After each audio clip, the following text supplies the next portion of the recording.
यशोधरा नगर police ठाण्याच्या हद्दीतील टिपू सुलतान चौक रोडवरील एका कॅफे शॉपमध्ये 9 जून 2026 रोजी झालेल्या खुनाच्या गुन्ह्यातील मुख्य आरोपी मुजम्मिल उर्फ मुज्जू हसन अली याची अटक माननीय न्यायालयाने वैध ठरवली आहे। यासोबतच गुन्ह्याच्या सखोल तपासासाठी न्यायालयाने आरोपीची 16 जून 2026 पर्यंत पोलीस कोठडी मंजूर केली आहे। या गुन्ह्यात एक विधी संघर्षग्रस्त बालक देखील सामील आहे। सुरुवातीला 10 जून रोजी आरोपीला अटक करून कोर्टात हजर केले असता बचाव पक्षाने आरोपीला मराठी भाषा समजत नाही, त्यामुळे पोलिसांनी दिलेली नोटीस त्याला उमजली नाही असा युक्तिवाद केला होता। न्यायालयाने तो ग्राह्य धरून पहिली अटक तांत्रिक कारणास्तव अवैध ठरवत आरोपीची मुक्तता केली होती, परंतु गुन्ह्याचे गांभीर्य आणि तपासाची गरज ओळखून तपास अधिकाऱ्यांनी 11 जून रोजी पुन्हा कायदेशीर प्रक्रिया पूर्ण करून मुजम्मिलला अटक केली। दुसऱ्या सुनावणी दरम्यान तपास अधिकाऱ्यांनी आरोपीचे शालेय रेकॉर्ड आणि गुणपत्रिका न्यायालयात सादर केली, ज्यावरून आरोपीला शालेय अभ्यासात मराठी विषय होता आणि त्यात त्याला गुणही मिळाले होते, म्हणजेच त्याला मराठी भाषेचे ज्ञान आहे हे सिद्ध झाले। सरकारी पक्ष आणि तपास अधिकाऱ्यांचा हा सबळ पुरावा व युक्तिवाद ग्राह्य धरून न्यायालयाने ही दुसरी अटक कायदेशीररित्या वैध ठरवली। खुनातील हत्यार, मोबाईल आणि इतर मुद्देमाल जप्त करण्यासाठी न्यायालयाने आरोपीला 16 जून पर्यंत पोलीस कोठडीत ठेवण्याचे आदेश दिले असून वरिष्ठ पोलीस अधिकाऱ्यांच्या मार्गदर्शनाखाली यशोधरा नगर पोलीस या प्रकरणाचा पुढील तपास करतायत। दिनांक 9/6/2026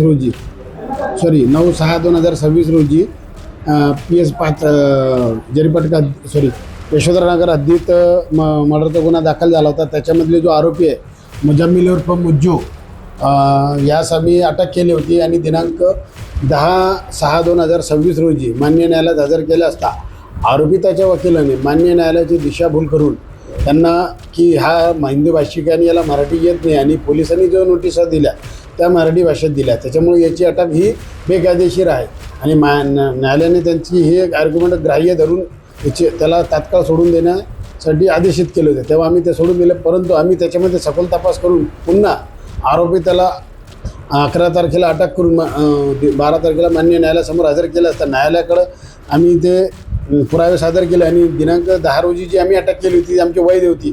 यावर आर्ग्युमेंट झाला तेव्हा मान्य न्यायालयाने आम्ही जी अटक केली होती ती वैध होती, कारण आरोपीला हे हिंदीपेक्षा मराठीमध्ये जास्त मार्क होते। तो मराठी त्याला द्वितीय भाषा होती। त्याच्या आम्ही मुख्याध्यापकाचं बयान, त्याच्या शालांत जे 9वी ते TC आणि त्याचा मार्क मेमो असे दोन्ही केले। त्याच्यावरून मान्य न्यायालयाने त्याला 16 तारखेपर्यंत PCR दिलेला आहे आणि याच्यामध्ये पोलिसांनी जो कायदेशीर हे करून हे केलं त्याच्यामध्ये पोलिसाचा मोठा मनोधैर्य उंचावलेला आहे।